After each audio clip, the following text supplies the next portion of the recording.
ചില പിശുക്കത്തിന്മാരിപ്പോഴുണ്ട്. ഭർത്താവ് അയച്ചു കൊടുക്കണ പൈസ എന്ന് മെല്ലെ മെല്ലെ കുറി കൂടിയിട്ട് ആഭരണം ഇങ്ങനെ ഉണ്ടാക്കുന്ന കുറെ പെണ്ണുങ്ങളുണ്ട്. നിങ്ങളെ പീച്ചമൂട്ടിൽ കുടുംബത്തിലുണ്ടാവുമെന്ന് എനിക്ക് അറിഞ്ഞുകൂടാ. ഇങ്ങനെ ആഭരണം ഉണ്ടാക്കിയിട്ട് എന്ത് കിട്ടാനാണ്? അതിന് പകരം നമ്മുടെ കുട്ടികൾ കുറച്ചൊക്കെ ഒന്ന് സന്തോഷിക്കട്ടെ. അപ്പൊ കുട്ടികൾക്ക് വേണ്ടിയിട്ട് ഞാൻ ഈ കുടുംബത്തോട് പറയുന്നു, സംസാരം നീട്ടുകയല്ല, ഇതിന്റെ പ്രതിവിധിയിൽപ്പെട്ട ഒന്നാണ്. നിങ്ങൾ ചിലപ്പോൾ ചെയ്യുന്നുണ്ടാകാം.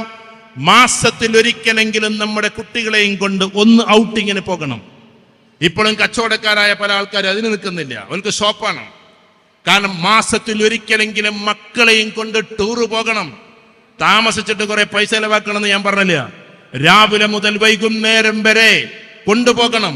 ഏറ്റവും ചുരുങ്ങിയത് ഇപ്പൊ ഇഷ്ടം പോലെ കൊണ്ടുപോകണ്ട, എന്നാലും മാസത്തിൽ ഒരിക്കലെങ്കിലും, ആഴ്ചയിൽ ഒരു ദിവസത്തില് ഏതെങ്കിലും ഒരു വട്ടമെങ്കിലും. ഞാൻ ഹോട്ടലുകാർക്ക് ബില്ലുണ്ടാക്കി കൊടുക്കല, നിങ്ങൾ ചെറിയ ഭക്ഷണം കഴിച്ചാൽ മതി. അടുക്കളയിൽ നിന്ന് ഇവരെ ഒന്ന് മോചിപ്പിക്കണം. എല്ലാ പെണ്ണുങ്ങളും നേരം വെളുത്തിട്ട് ഇങ്ങനെ സുബഹിസ്കരിച്ചിരിക്കുക, പടച്ചോനെ ഞാൻ അംഗം വെട്ടാൻ ഇറങ്ങണല്ലോ എന്നുള്ളതാണ്. അടുക്കള അവർക്കൊരു അംഗമുറയായിട്ട് തോന്നുകയാണ്. അതിൽ നിന്ന് മാറ്റി ആഴ്ചയിൽ ഒരു ദിവസം നിങ്ങൾ ഓഫർ കൊടുത്ത് ആ ദിവസത്തിന് വേണ്ടി കാത്തിക്കും. എന്തുകൊണ്ടാണ് കമ്പനിയിൽ വലിയ സ്ട്രെസ്സോട് കൂടി വർക്ക് ചെയ്യുന്ന ആൾക്കാർ ഞായറാഴ്ചക്ക് വേണ്ടി കാത്തിക്കണത്? ആഴ്ച വരാനുണ്ടല്ലോ എന്ന ചിന്തയിൽ നിന്നാണ്. കുട്ടികളെ അങ്ങനെ വളർത്തിയെടുക്കണം. ഇതേപോലെ ആഴ്ചയിൽ എപ്പോഴെങ്കിലും ഒരിക്കല് നമ്മൾ കൂടിയിരുന്നിട്ട് ആ വീട്ടിലുള്ള കുടുംബനാഥൻ ഒരു പ്രതാപിയാണെങ്കിൽ കാര്യങ്ങൾ ഡിസ്കസ് ചെയ്യണം. മോന്റെ പഠനത്തെക്കുറിച്ച്, നമ്മളെ ഖുർആന്റെ പഠനത്തെക്കുറിച്ച്, വിശുദ്ധമാക്കപ്പെട്ട പഠനങ്ങളെ കുറിച്ചിട്ട് ആഴ്ചയിൽ ഒരു ദിവസമെങ്കിലും ജസ്റ്റ് ഒരു ഡിസ്കഷൻ, ഫാമിലി ഡിസ്കഷൻ എന്ന് പറയും, മഷൂറ എന്ന് വേണമെങ്കിൽ നിങ്ങൾ അതിനെ വിളിച്ചോളൂ. ഇത് നിർബന്ധം. നിങ്ങൾ ഉയർന്നു പോയ ആളുകളെ മുഴുവൻ നോക്ക്. അവരുടെ ഗൈഡൻസ് എന്ന് പറഞ്ഞാൽ സ്വന്തം പിതാവായിരിക്കും ഒരു പക്ഷേ. അത് ആഴ്ചയിൽ കൊടുക്കുന്ന ഉപദേശങ്ങളാണ്. ആ കുട്ടിയെ വെച്ച് ലക്ഷ്യം വെക്കണം. നിങ്ങൾ അതിമനോഹരമായി ലക്ഷ്യം വെച്ച് മുന്നോട്ട് പോകണം നിങ്ങൾ. കാരണം നിങ്ങൾക്ക് ഇപ്പൊ ഒരു 10 വയസ്സായ കുട്ടിയുണ്ടെങ്കിൽ 20 വയസ്സാകുമ്പോൾ അവൻ എവിടെ എത്തണമെന്ന് അങ്ങനെ പറയുമ്പോൾ നിങ്ങൾക്കൊന്നും തോന്നരുത്. എന്നാലും പറഞ്ഞോട്ടെ, ഞാൻ അങ്ങനെ എൻ്റെ മക്കളെ വെച്ച് ലക്ഷ്യം വെച്ചിരുന്നു. എല്ലാ ലക്ഷ്യവും പൂർത്തിയാക്കാൻ പറ്റില്ല.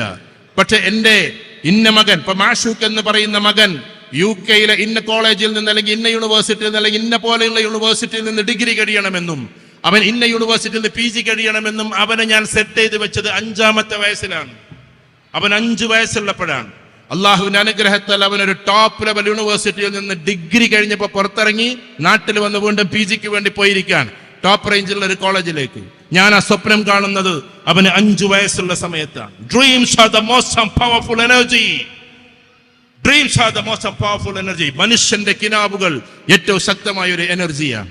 അതുകൊണ്ട് നമ്മുടെ കുടുംബത്തിലെ ഓരോ വ്യക്തികളെയും വെച്ച് നമ്മൾ സ്വപ്നം കാണണം. എന്റെ ഉമ്മയെ വെച്ച് ഞാൻ സ്വപ്നം കാണണം. ഉമ്മമാരുണ്ടെങ്കിൽ, എന്റെ ഉമ്മ 15 വർഷം മുമ്പ് ഈ ലോകത്തോട് ഇവിടെ പറഞ്ഞു, നിങ്ങളൊരു വീട് വെക്കുന്നുവെങ്കിൽ ആ വീടിന്റെ ഉദ്ഘാടനം എന്റെ ഉമ്മയെ കൊണ്ട് തന്നെ ഞാൻ ചെയ്യിക്കുമെന്ന് നിങ്ങൾ എന്താക്കണം? മനസ്സിൽ ശാഠ്യം പിടിക്കണം. നിങ്ങൾ തങ്ങന്മാരെ വിളിച്ചോളൂ, ഉസ്താദുമാരെ വിളിച്ചോളൂ, ചൊല്ലേണ്ടതൊക്കെ ചൊല്ലിക്കോളൂ.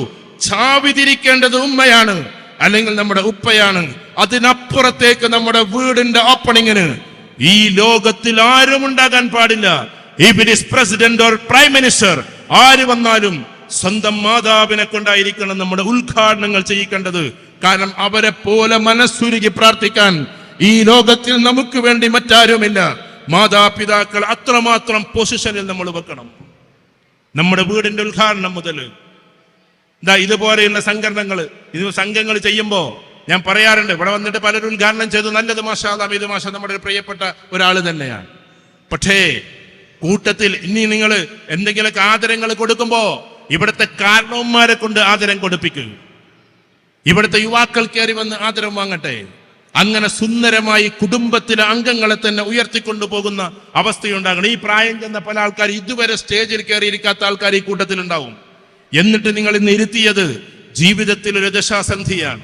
അതുകൊണ്ട് നമ്മുടെ കുടുംബത്തിലെ കുട്ടികളെ വിദ്യാഭ്യാസത്തിലൂടെ നിങ്ങൾ കൊണ്ടുപോകണം. എന്റെ പ്രസംഗം നിർത്താൻ സമയമാകുമ്പോൾ സമയം എന്ന് പറഞ്ഞുകൊണ്ട് എനിക്കൊരു കുറിപ്പ് തന്നാൽ മതി.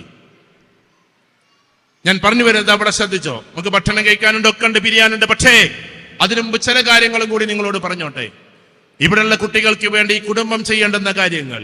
ഈ കുടുംബത്തില് നിങ്ങൾ ആദ്യമായിട്ട് കൂടുകയാണ്. പീച്ചം വീട്ടിൽ കുടുംബം ആദ്യമായിട്ടാണ് സമ്പൂർണ്ണ കുടുംബ സംഗമം നടത്തുന്നത്. ഇടയ്ക്കിടയ്ക്ക് ചെറിയ ചെറിയ കൂട്ടങ്ങൾ കൂടിയിട്ടുണ്ടാവും. അപ്പൊ നമ്മൾ ഇവിടെ വെച്ച് ക്രിയേറ്റ് ചെയ്യേണ്ട ഒരു സാധനം എന്തായാലും നിങ്ങൾ ക്രിയേറ്റ് ചെയ്തിട്ടുണ്ടാകും. ഞാൻ എന്നാലും ഒരുപാട് സ്ഥലത്ത് പോയിട്ട് ഇത് കൈകാര്യം ചെയ്യുന്ന ആളെന്ന ഒരു ചെറിയ വ്യക്തി എന്ന നിലയ്ക്ക് ഞാൻ പറഞ്ഞോട്ടെ, ഒന്നിവിടെ ഉണ്ടാകേണ്ടത് നിങ്ങൾക്ക് സുന്ദരമായൊരു കരിയർ ഡെസ്കാണ്. നിങ്ങളിപ്പോ ആദരം കൊടുത്തില്ലേ ഈ ഡോക്ടറും ഈ CA-കാരനൊക്കെ ആയിട്ടുള്ള ആൾക്കാർ, അവരെ കൂട്ടിയിട്ട് ഒരു ബോർഡ് ഉണ്ടാക്കുക. അപ്പൊ ഈ രണ്ടാളിൽ ഇത് ഒതുങ്ങില്ല.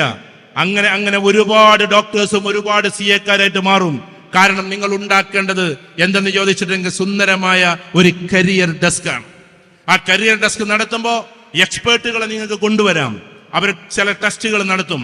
ഓരോ കുട്ടികൾക്കും ഏതൊക്കെ മേഖലയിലേക്ക് കയറിപ്പോകാമെന്ന്, ഏതൊക്കെ മേഖലയിലേക്ക്. ഇപ്പൊ CA-കാരാകാൻ നല്ല ബെസ്റ്റ് കുട്ടികൾ ഏതൊക്കെയെന്ന് നിങ്ങളുടെ കുടുംബത്തിൽ തന്നെ തിരഞ്ഞെടുക്കാൻ അവർക്ക് പറ്റും. മെഡിക്കലിന് പോകാൻ പറ്റിയ ആളുകൾ ഏതൊക്കെയെന്ന്. ഞാൻ ഈ അടുത്തിടെയായിട്ട് സംസാരിക്കുന്ന പ്രിയപ്പെട്ട എൻ്റെ ഒരു പാവപ്പെട്ട ഒരു കുടുംബത്തിലൊരു മോളുണ്ട്, ഡോക്ടർ അമീന. അവളിപ്പോ US-ലെ ഷാറ്റാൽ ഹാർവാർഡ് മെഡിക്കൽ കോളേജിലെ വിദ്യാർത്ഥിയാണ്. ഒരു ദിവസം എനിക്കൊരു മെസ്സേജ് വിടുകയാണ്, എങ്ങനെയാണ് സാർ നിങ്ങളോട് നന്ദി പറയേണ്ടത് എന്നറിഞ്ഞുകൂടെ. ഞാനൊരു നയാ പൈസ പോലും ആ കുട്ടിക്ക് കൊടുത്തിട്ടില്ല. പക്ഷേ എവിടെയെങ്കിലും ചിലപ്പോൾ സംസാരങ്ങൾ കേട്ടതാകാം, ലോകത്തിലെ ഏറ്റവും ടോപ്പ് യൂണിവേഴ്സിറ്റി എന്നറിയപ്പെടുന്ന യൂണിവേഴ്സിറ്റിയാണ് ഹാർവാർഡ് യൂണിവേഴ്സിറ്റി. അതിലെ ഏറ്റവും ടോപ്പ് വിങ് ആണ് ഹാർവാർഡ് മെഡിക്കൽ സ്കൂള്. അവിടെയാണ് ഇന്ന് ഡോക്ടറായിട്ട്, അതും ഈ കാണുന്ന കൊണ്ടോട്ടിക്കപ്പുറത്തുള്ള സാധാരണ ഒരു ഉസ്താദിന്റെ 4 പെൺകുട്ടികളിൽ പെൺകുട്ടിയായി ഒരു നയാ പൈസക്ക് വകയില്ലാത്ത ഒരു പാപം കുട്ടി പഠിച്ചുയർന്നു പോയിട്ട് അവളെങ്ങാനും പഠിച്ചിറങ്ങിയാൽ ലക്ഷങ്ങൾ വരുമാനമുള്ള ഒരു കുട്ടിയായി മാറിയേക്കാം. പക്ഷെ അമേരിക്കയിൽ അവൾ പഠിക്കുമ്പോഴും നിങ്ങളെപ്പോലെ പർദ്ദയും മഫ്തയും ഇട്ടുകൊണ്ട് തന്നെയാണ് അവൾ ആ മെഡിക്കൽ കോളേജിൽ പഠിക്കുന്നത്. ഞാൻ പറഞ്ഞു വരുന്നത്, നമ്മുടെ കുടുംബത്തിൽ നിന്നും അങ്ങനെ കുട്ടികളെ ഉയർത്തിക്കൊണ്ടുപോകാൻ നമുക്കൊരു വിങ് ഉണ്ടായിരിക്കണം. ആ വിങ് അത് മാത്രമേ ശ്രദ്ധിക്കാവൂ. എഡ്യൂക്കേഷൻ വിങ് എന്നോ കരിയർ വിങ് എന്നോ നിങ്ങൾക്കതിന് പേര് കൊടുക്കാം. നമ്മുടെ കുടുംബത്തിലെ പാവപ്പെട്ട ആളുകളോ, ഞാൻ ഈ കുടുംബത്തോട് പറഞ്ഞോട്ടെ, കുഴപ്പമില്ലല്ലോ. ഇവിടെയുള്ള പെൺകുട്ടികൾ, ഈ പെൺകുട്ടികൾക്ക് ചിലപ്പോൾ ജോലി ഉണ്ടാവില്ല. പണ്ട് ഡിഗ്രിയിൽ വെച്ചിട്ട് പഠനം നിർത്തിയിട്ട് നേരെ കയറിയിട്ടുണ്ടാവും എങ്ങോട്ട്, വിവാഹത്തിലേക്ക്. അങ്ങനെ കുറെ പെൺകുട്ടികൾ നമ്മുടെ കുടുംബത്തിലുണ്ടാവും. അവർക്ക് ചെയ്യാൻ പറ്റുന്ന ഒരു പണി പറയാം. ഇനിയുള്ള കാലത്ത് എൻ്റെ പ്രിയപ്പെട്ട സഹോദരന്മാരെ ശ്രദ്ധിക്കൂ. ഓഫീസുകളെല്ലാം ക്ലോസ് ചെയ്യാൻ പോവാണ്. ഓഫീസ് എന്ന് പറഞ്ഞിട്ട് അവനവന്റെ വീട്ടിൽ തന്നെ ഇരുന്നിട്ടുള്ള പണികളാണ്. അതുകൊണ്ട് മാസ് ലെവലിലുള്ള ഓഫീസൊക്കെ ക്ലോസ് ചെയ്യാൻ പോവാണ്. എത്രയോ ആളുകളെ ഇപ്പൊ നിങ്ങൾ ഇന്നാൾ കണ്ടില്ലേ, നമ്മുടെ ഫേസ്ബുക്കിൽ നിന്ന് 5000-ഓളം ആളുകളെ പിരിച്ചുവിട്ടില്ലേ. കാരണം ഡയറക്റ്റ് ആയിട്ടുള്ള സ്റ്റാഫുകളൊക്കെ ഒഴിവാക്കിക്കൊണ്ടിരിക്കാൻ, എന്നിട്ട് ടാസ്ക് ഓറിയന്റഡ് സ്റ്റാഫുകളെ തിരഞ്ഞെടുക്കാൻ. എന്ന് പറഞ്ഞാൽ അവർക്ക് വേണ്ട എന്ത് വർക്കാണോ ആ വർക്ക് വീട്ടിലേക്ക് കൊടുത്ത് വീട്ടിൽ വെച്ചിട്ട് അത് ചെയ്യുന്ന. അപ്പൊ എന്തായി, ഓഫീസിന് പൈസ ഇല്ല, ഇരിക്കുന്ന സ്ഥലത്തിന് പൈസ കൊടുക്കണ്ട, ഇതൊന്നും വേണ്ട. ഞാൻ പറയുന്നത് മനസ്സിലാക്കണം നിങ്ങൾ. ഇവിടെ എഴുത്ത് തന്നത് എന്താന്ന് പറഞ്ഞാൽ, CA-ക്ക് ആദരിച്ച ഈ മോനുണ്ടല്ലോ, മുഹമ്മദ് റാസിഖ് അല്ലേ. മുഹമ്മദ് റാസിഖിന്റെ വീട്ടില് 2 പെങ്ങന്മാരും CA-ക്ക് പഠിക്കാൻ. ഒന്ന് കൈയടിച്ചു കൊടുത്തേക്കെന്നൊന്ന്, കാരണം കുറച്ച് പണിയുള്ള പണിയാണ്. അപ്പൊ ഞാൻ പറഞ്ഞു വന്നത്, നേരത്തെ എന്താ പറഞ്ഞതിന് മുമ്പേ മറന്നുപോയോ?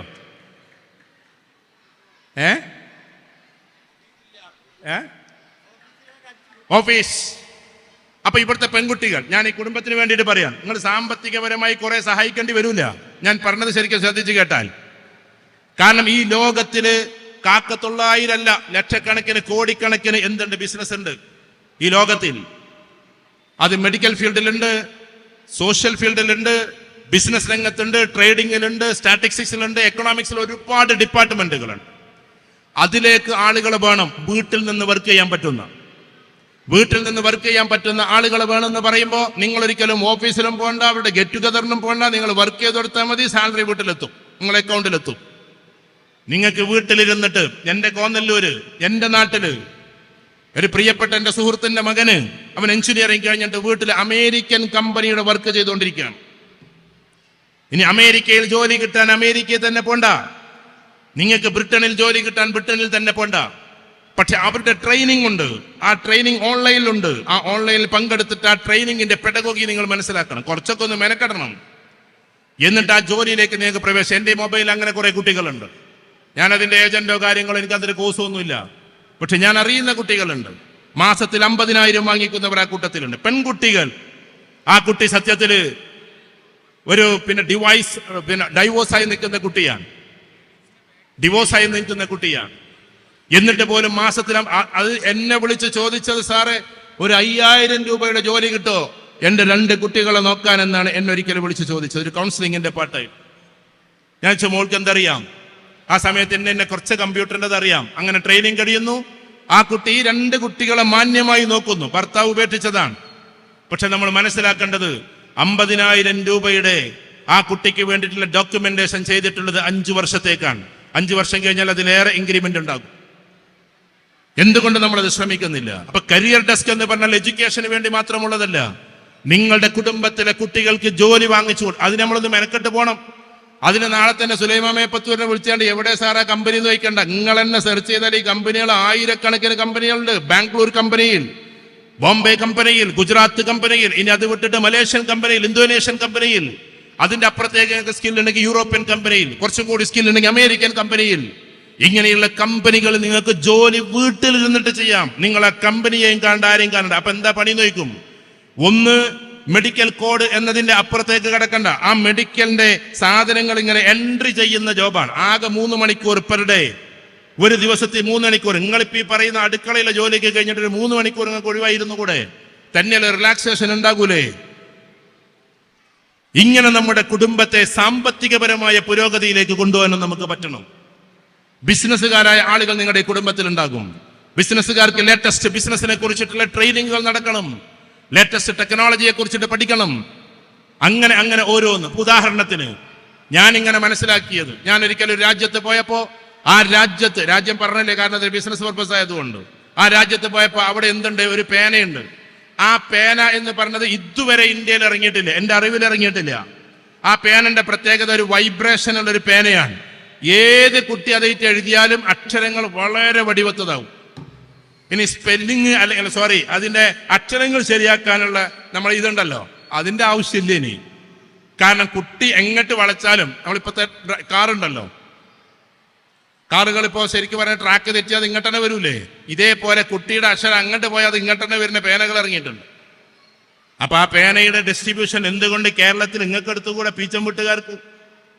ആലോചിച്ചിട്ടുണ്ടോ? ഇങ്ങനെ കേരളത്തിലും ലോകത്തിലും ഇന്ത്യയിലൊന്നും ഇല്ലാത്ത കുറെ സാധനങ്ങളുണ്ട്. അങ്ങനത്തെ ബിസിനസ് വേൾഡിലേക്ക് നമ്മൾ കയറണം. ഇങ്ങനെ അതിനെ പറ്റിയ ആൾക്കാർ അതിലേക്ക് എത്തണം. ഇവിടുത്തെ സ്ത്രീകൾ, എന്റെ പ്രിയപ്പെട്ട കുടുംബിനികൾ, അവരെന്താക്കണം എന്ന് ചോദിച്ചിട്ടുണ്ടെങ്കിൽ നിങ്ങളുടേതായ രീതിയിലുള്ള പദ്ധതികൾ നിങ്ങൾ തയ്യാറാക്കണം. ഇടക്കിടക്ക് നിങ്ങൾ കൂടണം നല്ല രീതിയിൽ. ഇപ്പൊ തറാവീഹ് ഉദാഹരണത്തിന് നോമ്പ് വരുമ്പോ കുടുംബത്തിന് എവിടെയൊക്കെ കൂടാൻ പറ്റും അവിടെ നിങ്ങൾ കൂടണം. നിങ്ങൾ എന്താ ചെയ്യല്? ഒറ്റയടിക്ക് ഇങ്ങനെ നിന്നിട്ട് അങ്ങനെ 20 റക്അത്താണ്ട് പൂർത്തിയാക്കലാണ്. അതിന് പകരം നിങ്ങളുടെ കുടുംബക്കാരെ കൂട്, അയൽവാസികളെയും കൂട്ടിക്കോ. എന്നിട്ട് ഏറ്റവും സുന്ദരമായി നിങ്ങളുടേതായ ഒരു ലോകം നിങ്ങൾ തീർക്കുക. അങ്ങനെ കുടുംബത്തെ ചടുലമായ രീതിയിൽ വളർത്തിക്കൊണ്ടുവരാൻ പറ്റണം. ഇനി നിങ്ങളുടെ കുടുംബത്തില് എന്തെങ്കിലുമൊക്കെ നിങ്ങൾക്ക് തോന്നുകയാണ്, ഏതെങ്കിലുമൊക്കെ രോഗം തുടങ്ങിയിട്ടുള്ള ആളുണ്ടെന്ന്, ആ സമയത്ത് നിങ്ങൾ എന്താക്കണം? നിങ്ങൾ ജിപ്മറുമായി ബന്ധപ്പെടണം. ഉദാഹരണത്തിന് ഓപ്പറേഷൻ നടത്താൻ പൈസയില്ല എങ്കിൽ, നിങ്ങൾക്ക് ഓപ്പറേഷൻ നടത്താൻ 20 ലക്ഷം രൂപ വരുമെന്ന് തോന്നുകയാണെങ്കിൽ അതിന്റെ റാപ്പോ നിങ്ങൾ ഉണ്ടാക്കണം. ഈ 20 ലക്ഷം രൂപയുടെ ഓപ്പറേഷൻ ഫ്രീ ആയിട്ട് നടപ്പിലാക്കി കൊടുക്കുന്ന ഹോസ്പിറ്റൽസ് ഉണ്ട് ഇന്ത്യയിൽ. അങ്ങനെയുള്ള സ്ഥലങ്ങൾ ഏതാണ് നിങ്ങൾ കാണണം. അല്ലാതെ ഒരാളുടെ കിഡ്നി മാറ്റി വെക്കാനുണ്ട്, അതുകൊണ്ട് നമ്മൾ എല്ലാവരും കൂടി 60 ലക്ഷം റുപ്യ സ്വരൂപിക്കുക എന്ന് പറഞ്ഞാലുള്ള സ്വരൂപിക്കലല്ല പ്രധാനം, ഈ വഴി തേടി പോകലാണ്. ഞാനൊരു വഴികൾ പറഞ്ഞു തരുന്നു മാത്രം. രോഗികളായ ആളുകളെ അതിന്റെ നിർണിതമായ സ്ഥലത്തെത്തിക്കുക എന്നാണ്. ഇപ്പൊ കിഡ്നി മാറ്റിവെക്കാൻ സാധാരണ നമ്മൾ വിശ്വസിച്ചത് ഏകദേശം ഒരു 30 ലക്ഷം റുപ്യ എന്നുള്ളതാണ്. മാറ്റിവെക്കണം, അതൊക്കെ അള്ളാഹു അങ്ങനത്തെ ഒന്നും നമുക്ക് തരാതിരിക്കട്ടെ. പക്ഷെ കുടുംബത്തിൽ വരാമല്ലോ. പക്ഷെ ഞാൻ ഹോസ്പിറ്റലിന്റെ പേര് പറയാന്ന് വിചാരിക്കണ്ട. അപ്പൊ ഇക്ര ഹോസ്പിറ്റൽ ഉദാഹരണത്തിന് കോഴിക്കോട്, നമ്മളതിന്റെ ആരുമല്ല. എനിക്ക് ഇഷ്ടപ്പെട്ട ഒരു പാവപ്പെട്ട ഒരു കുടുംബത്തിനെ മാക്സിമം ലെവലിലാക്കിയിട്ട് 3.25 ലക്ഷം റുപ്യക്ക് ഒരു കിഡ്നി മാറ്റി കൊടുത്ത്. ഈ 30 ലക്ഷം 3.25 തമ്മിൽ എത്ര വ്യത്യാസമുണ്ട്? അങ്ങനത്തെ ഹോസ്പിറ്റലുകൾ ഉണ്ടാകാം. ഇക്രയിനെ നിങ്ങൾ മറന്നേക്ക്. അത് നമ്മൾ കണ്ടെത്തണം. അല്ലാതെ തോന്നിയ മാതിരി എവിടെയെങ്കിലും ഒന്നും ഫണ്ട് കൊണ്ടുപോയി കൊടുക്കലല്ല. എല്ലാ ഹോസ്പിറ്റൽസും നല്ലത് തന്നെ, ഞാൻ ആരെയും വിമർശിക്കല്ല. അവിടെ നമ്മളെ സംബന്ധിച്ചിടത്തോളം ഏറ്റവും കുറഞ്ഞ രീതി എവിടെയെന്ന് നമ്മൾ കണ്ടെത്താൻ അതിന് യുവാക്കളുടെ ഒരു ബെൽറ്റ് ഉണ്ടാക്കണം. പിന്നെ ദുബായ് പോലുള്ള സ്ഥലങ്ങളിലേക്ക് പോകുമ്പോൾ നമ്മുടെ കുട്ടികൾക്ക് ലാംഗ്വേജ് ഉണ്ടാകണം. ഒറ്റ മാസം കൊണ്ട് AI ഉപയോഗിച്ചുകൊണ്ട്, ട്രെയിനറല്ല, AI ഉപയോഗിച്ചുകൊണ്ട് ലാംഗ്വേജ് പഠിക്കാനുള്ള പെഡഗോഗി ഉണ്ട്. AI മാത്രം മതി. നിങ്ങൾ ആ ക്ലാസ്സിൽ ജസ്റ്റ് ഒന്ന് ഓൺലൈനിൽ അറ്റൻഡ് ചെയ്താൽ മതി. ഒറ്റ മാസം കൊണ്ട് ഫാന്റാസ്റ്റിക് ആയിട്ട് നിങ്ങൾക്ക് ഇംഗ്ലീഷ് ലാംഗ്വേജ് പഠിക്കാം. അപ്പൊ AI ഉപയോഗിച്ചുകൊണ്ട് AI നിങ്ങളെ പഠിപ്പിക്കും. AI നിങ്ങളെ പഠിപ്പിക്കാൻ ഒരു വൃത്തിയുള്ള ഒരു പഠിപ്പിക്കലായിരിക്കും. ഉദാഹരണത്തിന് I am coming from എന്നത് AI നിങ്ങളെ പഠിപ്പിക്കില്ല. സ്കൂളിലെ ടീച്ചേഴ്സ് ചിലപ്പോൾ അറിയാതെ പഠിപ്പിക്കും I am coming from എന്ന് പറഞ്ഞാൽ തന്നെ നിങ്ങൾ പലയിടത്തും ഇന്റർവ്യൂവിൽ പൊട്ടും. കാരണം അവർ ചോദിക്കും why you are using ing here because you are standing in front of me. നീ ഇപ്പൊ എന്റെ മുമ്പിൽ നിന്നോണ്ടിരിക്കുകയാണ്, ഇവിടെ ing ഫോം എന്തിനാ ഉപയോഗിച്ചത്? കമ്മിങ് ഫ്രം എന്ന് പറയാനേ പാടില്ല. ഇപ്പോഴും ചിലപ്പോൾ ഇംഗ്ലീഷ് മീഡിയത്തെ സ്കൂളിലൊക്കെ ഐ ആം കമ്മിങ് ഫ്രം എന്ന് പറയുന്നുണ്ടാകും. ഇറ്റ് ഈസ് റോങ് എന്ന് ആധുനിക കാലത്തെ ഇംഗ്ലീഷുകാർ പറയുന്നു. അപ്പൊ ആ കം ഫ്രം എന്നേ പറയാവൂ, കം ഫ്രം എന്നേ പറയാവൂ, കമ്മിങ് ഫ്രം ഇല്ല. മൈ നെയിം ഈസ് എന്ന് പറഞ്ഞാൽ തന്നെ ചിലയിടത്തൊക്കെ പൊട്ടും. I am Sulaiman from India എന്ന് പറയുമ്പോഴേ വിജയിക്കും. അങ്ങനത്തെ ഇന്റർവ്യൂസും ഉണ്ട്. അപ്പൊ ഫാന്റാസ്റ്റിക് ആയിട്ട് ലാംഗ്വേജ് പഠിക്കട്ടെ നമ്മുടെ കുട്ടികൾ. അങ്ങനെ അറബിയിൽ പഠിക്കട്ടെ നമ്മുടെ കുട്ടികൾ. ജഅലല്ലാഹു സുബ്ഹാനഹു വ തആല അൻ-നജാഹ് വൽ ഫലാഹ് ലികുല്ലിഹിം ഫിദ്ദീൻ എന്ന് ലോകത്തോട് അവർ വിളിച്ചു പറയട്ടെ. ये दुनिया और आखिरत की कामयाबी अल्लाह सुब्हानहु व तआला ये दिन में रखी है, सिर्फ ये दिन में रखी है എന്ന് ഉറുദുവിൽ അവർ സംസാരിക്കട്ടെ. Almighty Allah subhanahu wa ta'ala puts all the success in this world, Allah so hereafter all in the perfect deen എന്ന് ഇംഗ്ലീഷിൽ അവർ പ്രസംഗിക്കട്ടെ. അതിമനോഹരമായി നമ്മുടെ കുട്ടികൾ വളർന്നു വരട്ടെ. അതിനൊക്കെ ചാൻസസ് ഒരുക്കി കൊടുക്കണം. നമ്മൾ ചാൻസസ് ഒരുക്കി കൊടുക്കണം. അങ്ങനെ ചാൻസിലൂടെ ഒരുക്കി കൊടുത്ത് അവർ ഉയർന്നു പോകുമ്പോ പിന്നെ എന്ത് MDMA, നമ്മളെ വീട്ടിൽ 4 പുസ്തകങ്ങൾ കൊണ്ടുവന്നത് വായിക്കുമ്പോ പിന്നെ എന്ത് LSD, നമ്മുടെ കുട്ടികളെ പോസിറ്റീവായിട്ട് വളർത്ത്. അതിനാണ് ഇന്നത്തെ ഈ കുടുംബം ഇവിടെ ഒരുമിച്ച് കൂടിയിട്ടുള്ളത്. മറ്റൊന്ന്, സംസാരം അവസാനിപ്പിക്കുന്നതിന് മുമ്പേ 1-2 കാര്യങ്ങൾ ജസ്റ്റ് ഒന്ന് പറഞ്ഞു പോകട്ടെ. നിങ്ങളുടെ ഈ കൂട്ടത്തിൽ എവിടെയോ ഒരു പാവം സ്ത്രീ ഇരിക്കുന്നുണ്ടാകാം. ഞാൻ ഇതും ഒരു സിംബോളിക്കാണ്, ഉണ്ടാകണം നിർബന്ധമില്ല. ആ പാവത്തിന് ഇന്ന് വരെ വീടുണ്ടായിട്ടുണ്ടാകില്ല. ഇന്ന് നിങ്ങൾ ഈ കുടുംബ സംഗമം കൂട്ടിയത് ഏറ്റവും ചുരുങ്ങിയത് ഞാൻ മനസ്സിലാക്കുന്നു, ഞങ്ങളുടെ കുടുംബ സംഗമം കൂട്ടിയപ്പോൾ ഏകദേശം 8-10 ലക്ഷം റുപ്യ പൊട്ടി. അതുകൊണ്ട് ഇതൊരു 5-ന്റെയും 10-ന്റെയും ഒക്കെ ഇടയിൽ പൊട്ടാൻ സാധ്യതയുണ്ട്. ഇനി കുടുംബ സംഗമങ്ങൾ നിങ്ങൾ സംഗമിപ്പിക്കുമ്പോൾ നല്ലത് തന്നെ, ആദ്യത്തിൽ ഒന്ന് പരിചയപ്പെടാൻ കൂടുന്നത് നല്ലതാണ്. ഞങ്ങൾ ഉപദേശിക്കല്ല കേട്ടോ, എന്നാലും പറയാം, ഇനി കൂടേണ്ടത് ക്ലസ്റ്ററുകളായിട്ടാണ്. എന്ന് വെച്ചാൽ വിദ്യാർത്ഥികളുടെ കൂട്ടം, ആ വിദ്യാർത്ഥികൾക്ക് ട്രെയിനിങ്, ആ വിദ്യാർത്ഥികൾക്ക് ടോപ്പിലേക്ക് എത്താനുള്ള ടെസ്റ്റുകൾ, അതിന് differential aptitude test, multiple intelligence test, personality analysis test. ഈ ടെസ്റ്റ് ഒന്നും ചെയ്യാൻ വലിയ ചെലവൊന്നുമില്ല. എന്നിട്ട് കുട്ടികൾ ഉയരങ്ങളിലേക്ക് പോകുന്നത് നമുക്ക് കാണാൻ പറ്റണം. യുവാക്കൾക്ക് വേണ്ടി വേറെ, അവർക്ക് ലാംഗ്വേജ് പഠിക്കാനും മറ്റുള്ളതൊക്കെ ആയിട്ട് വേറെ ക്ലബ്ബുകൾ, അത് വേറെ ഉണ്ടാക്കേണ്ടതാണ്. സ്ത്രീകൾക്ക് വേണ്ടി വേറെ, പെൺകുട്ടികൾക്ക് വേണ്ടി വേറെ, ഇങ്ങനെ വ്യത്യസ്തമായ ക്ലസ്റ്ററുകളാക്കി തിരിച്ചിട്ട് നടപ്പിലാക്കണം. ഇപ്പൊ തെക്ക് ഭാഗത്തൊക്കെ കുടുംബ സംഗമം സംഘടിപ്പിക്കുമ്പോൾ അവിടെ നമ്മൾ ഇതൊക്കെ കാണുന്നത്. കാരണം ഇത് ഉയർന്നു പോണ്ടേ. എന്നും ഇങ്ങനെ നമ്മൾ എന്റെ വല്യപ്പ അതിലായിരുന്നു 21-ൽ അങ്ങനെ ഉണ്ടായിരുന്നു ഒക്കെ നല്ല തന്നെ പറഞ്ഞത്. എന്നും ആ കഥകൾ മാത്രം പറയാനല്ല നമ്മൾ കൂടുന്നത്. ഇവിടെ ഇരിക്കുന്ന ഈ സമൂഹം ഇനിയും ഉയർന്നുയർന്നേ പോകണം. അങ്ങനെ ഒരു കാലഘട്ടം വരട്ടെ. ഏത് കാലഘട്ടം എന്നറിയോ? ഇപ്പോ ഈ കുടുംബത്തിനറിയോ? ഒരു അധ്യാപകരുണ്ടെങ്കിൽ അറിയാം. എന്നാണ്, ഒന്ന് കൈപ്പൊക്കിയാട്ടെ, എന്നാണ് സെൻട്രൽ യൂണിവേഴ്സിറ്റിയുടെ മെയിൻ ടെസ്റ്റ് നടക്കുന്നത്? Please raise the hands. Central യൂണിവേഴ്സിറ്റിയുടെ ടെസ്റ്റ് നടക്കുന്ന ആ ഡേറ്റ് ഒന്ന് പറഞ്ഞാട്ടെ, അല്ലെങ്കിൽ ഏത് മാസത്തിലാണെന്ന് പറഞ്ഞാട്ടെ. അലിഗഡ് യൂണിവേഴ്സിറ്റി, JNU യൂണിവേഴ്സിറ്റി, ഇതേപോലെ തന്നെ പിന്നെ ഹൈദരാബാദ് സെൻട്രൽ യൂണിവേഴ്സിറ്റിയിൽ നമ്മളെ കുട്ടികൾ എത്തണ്ടേ? എന്താ അറിയാത്തത്? അതിനെപ്പറ്റി നമ്മൾ ആലോചിക്കണില്ല. മെഡിക്കൽ കോഴ്സ് പഠിക്കാൻ പോകുന്ന കുട്ടികളോട് കാലിക്കറ്റ് മെഡിക്കൽ നിങ്ങൾക്ക് MES കിട്ടിയെന്ന് വിചാരിച്ചോ? മെറിറ്റില് എത്ര കൊല്ലത്തിൽ എന്നറിയാം? MESനെ കുറ്റപ്പെടുത്തല്ല. അതുപോലത്തെ മാനേജ്മെന്റ് സീറ്റ് എത്ര എന്നറിയാം നിങ്ങൾക്ക്? എത്ര ഫീസ് എന്ന് പറഞ്ഞാട്ടെ മക്കളെ, ആർക്കെല്ലാം അറിയാം എത്ര? 8 ലക്ഷം മുതൽ 10 ലക്ഷം വരെയാണ്. ഒരു കുട്ടിക്ക് ഈ നീറ്റ് കിട്ടിയാലും അവിടെയാണ് കിട്ടണമെങ്കിൽ 50 ലക്ഷം റുപ്യാണ്ട് പോവും. 50 ലക്ഷം റുപ്യ ഇല്ലാത്തവർക്ക് MBBS ചെയ്യണ്ടേ?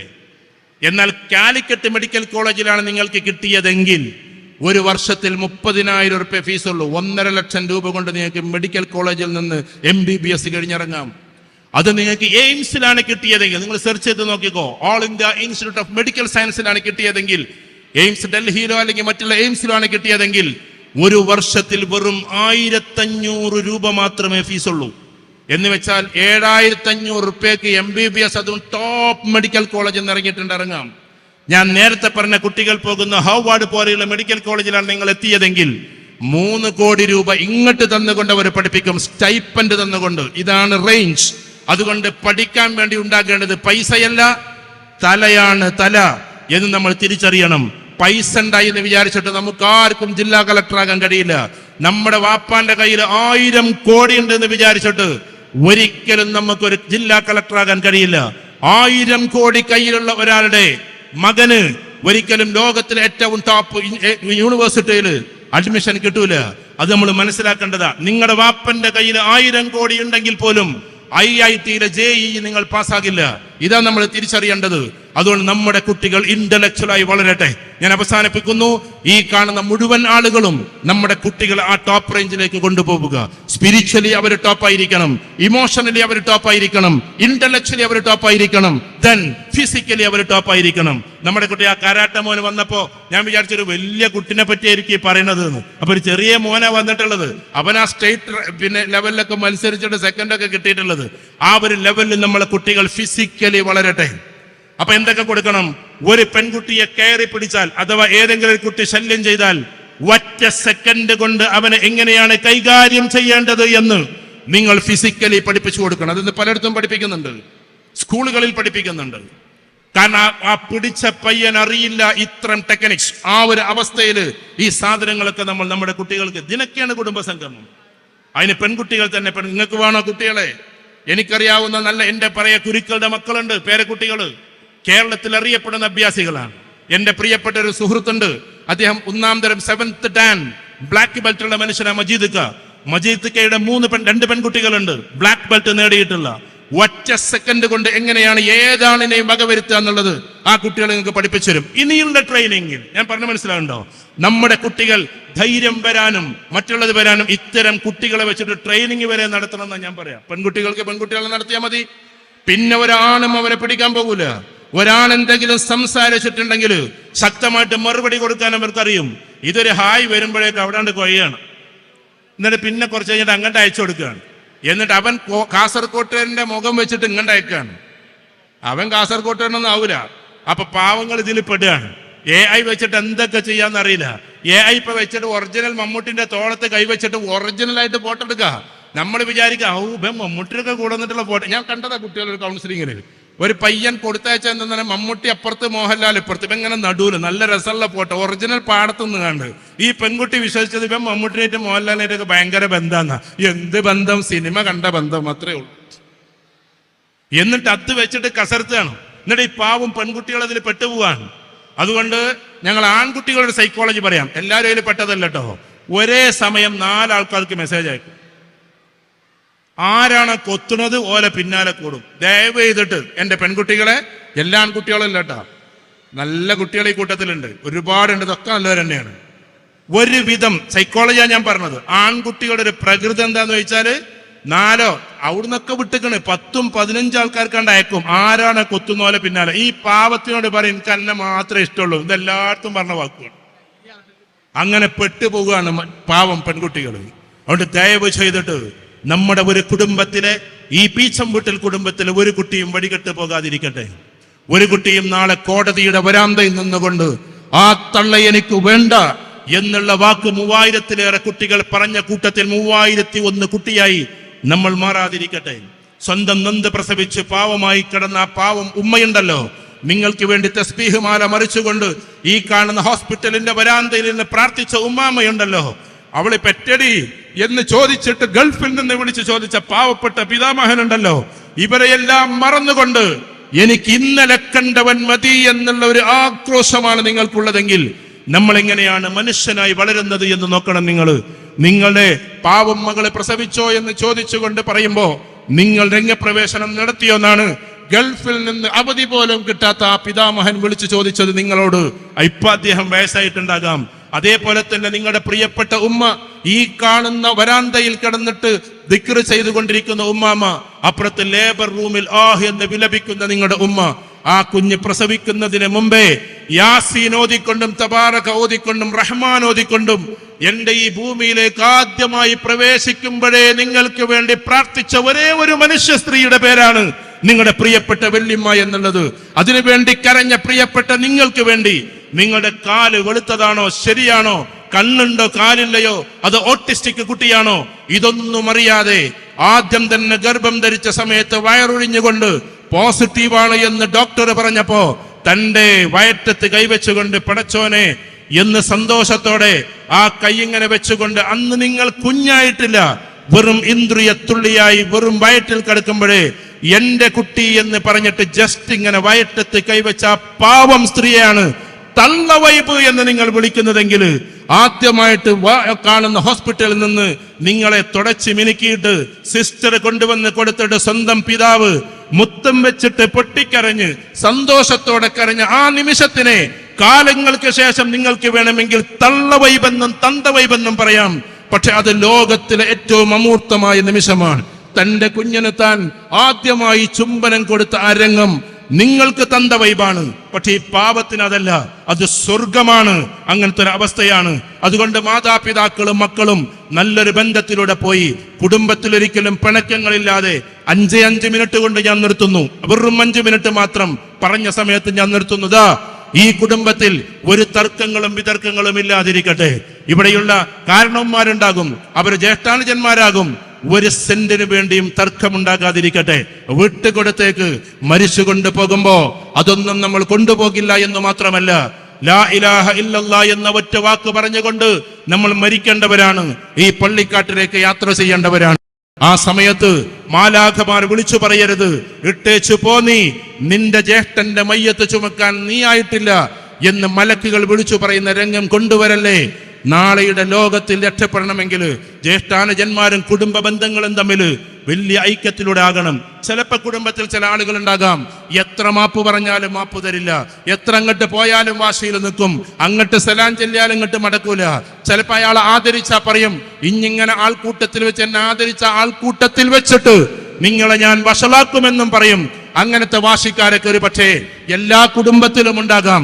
അങ്ങനത്തെവരെ നമുക്ക് വേണമെങ്കിൽ മാറ്റി നിർത്താം എന്നതല്ലാതെ ബാക്കി എല്ലാവരോടും നമ്മൾ അങ്ങോട്ട് പോയിട്ട് മിണ്ടണം, അങ്ങോട്ട് പോയിട്ട് ആലിംഗനം ചെയ്യണം, അങ്ങോട്ട് പോയിട്ട് നമ്മൾ എല്ലാ അർത്ഥത്തിലും സ്നേഹത്തോടെ കാണണം.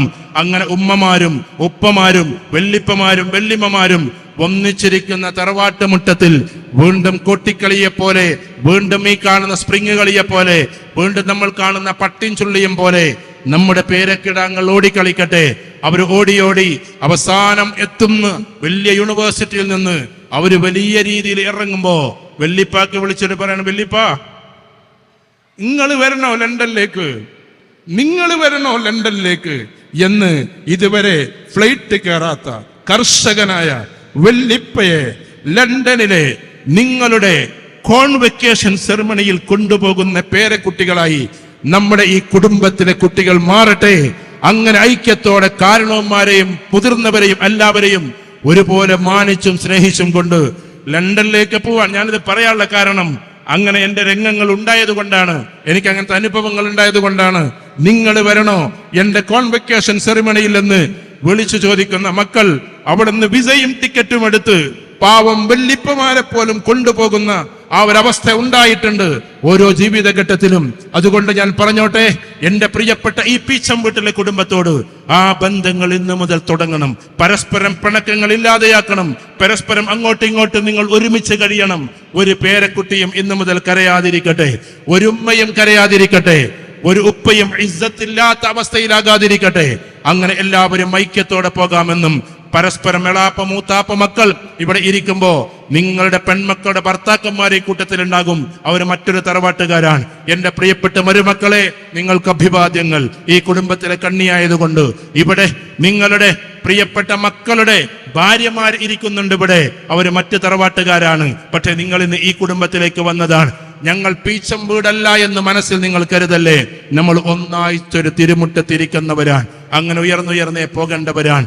അല്ലാഹുവിലേക്കുള്ള അടുപ്പം മുതൽ, ലോകത്തിന്റെ യൂണിവേഴ്സിറ്റി മുതൽ, അഥവാ ഏതെങ്കിലും ഒരു ഖതീബ് ലീവായാൽ അറബിയിൽ സുന്ദരമായി സംസാരിക്കുന്ന ഒരു ഖതീബായി മാറാനും പീച്ചം വീട്ടിലെ കുടുംബത്തിലെ അംഗങ്ങൾക്ക് സാധ്യമാകട്ടെ.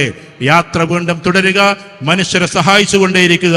ഞാൻ നേരത്തെ പറഞ്ഞല്ലോ, ഇവിടെ ഏതോ ഒരു പാവം സ്ത്രീ ഇരിക്കുന്നുണ്ടാവുന്നു, അവർക്ക് ഇതുവരെ വീടായിട്ടുണ്ടാവില്ല എന്ന്. അടുത്ത പദ്ധതി അതായിരിക്കണം. താക്കോല് തിരിക്കുമ്പോ ആ പാവം മനുഷ്യ സ്ത്രീയുടെ കണ്ണുകൾ നിറയും. അവിടുത്തെ 2 കുട്ടികള് നിങ്ങൾ തിരിച്ചു പോകുന്നു നോക്കിക്കൊണ്ടിരിക്കും. ഏകദേശം 1000ഓളം ആൾക്കാര് ആ പരിപാടിയിൽ കൂടിയിട്ട് പോകുമ്പോ ഞങ്ങൾക്ക് കിടന്നുറങ്ങാൻ ഒരു വീടായല്ലോ, ഞങ്ങളുടെ കുടുംബം കൊണ്ട് എന്നുള്ള സന്തോഷകരമായ ഒരു ആനന്ദക്കണ്ണീര് ആ പാവം സ്ത്രീ പൊഴിക്കുമ്പോ ആ കൈ പിടിച്ചോണ്ട് നിൽക്കുന്ന കുട്ടികൾ ഇങ്ങനെ ഒന്ന് നോക്കും ഉമ്മയെ, പിന്നെ നമ്മളെയും നോക്കും. അതുമതി നമുക്ക് കാരുണ്യത്തിന്റെ കവാടം തുറക്കാൻ. അങ്ങനെ പീച്ചം വീട് എന്ന് പറയുന്നത് പീച്ചം തറവാട് എന്നതായി ഈ രാഷ്ട്രത്തിനു വേണ്ടി, ലോകത്തിനു വേണ്ടി ധാരാളം ആളുകളെ സമ്മാനിക്കുന്ന മഹാ കുടുംബമാകട്ടെ, പാരസ്പര്യത്തിന്റെ സ്നേഹത്തിന്റെ കുടുംബമാകട്ടെ, ദീനിൽ ചേർത്ത കുടുംബമാകട്ടെ എന്ന് മാത്രം പറഞ്ഞുകൊണ്ട് ക്ഷണിച്ചതിന് വന്നതിനെല്ലാത്തിനും നന്ദി പറഞ്ഞുകൊണ്ട് ഞാൻ എൻ്റെ വാക്കുകൾ ഉപസംഹരിക്കുന്നു. ഒറ്റ കാര്യം, ജസ്റ്റ് ഒന്നും കൂടി എഴുന്നേറ്റിട്ട് ഈ പറഞ്ഞതൊക്കെ അങ്ങോട്ട് ചെയ്യാം. നല്ല ബന്ധങ്ങളായി അങ്ങനെ ചെയ്യിക്കാന്ന് വിചാരിക്കരുത്. എല്ലാവരും ഒന്നും കൂടി ഒന്ന് കൈയെടുത്താട്ട് അങ്ങോട്ടും ഇങ്ങോട്ടൊക്കെ ഈ പറഞ്ഞ മാതിരി ദീനിയായിട്ട് അങ്ങോട്ടും ഇങ്ങോട്ടൊക്കെ സ്നേഹിച്ചിട്ട് അമ്മായിയും മരുമക്കളൊരു പ്രശ്നമില്ലാതെ യുവാക്കളൊക്കെ ഒന്നിച്ചിട്ട് അവരെല്ലാവരും ഒന്നിച്ച് പറന്നിട്ട് ഒന്നെല്ലാവർക്കും ഒന്ന് കൈയെടുക്കുക അപ്പുറത്തേക്ക് ഇപ്പുറത്തേക്ക്. ഇതൊരു കൃത്യമായിട്ട് കാണണ്ട, ഇതൊരു ട്രെയിനിങ് ആയിട്ട് കണ്ടോളൂ. നിങ്ങൾ സുന്ദരമായി പീച്ചം കുടുംബം വീണ്ടും പോകട്ടെ.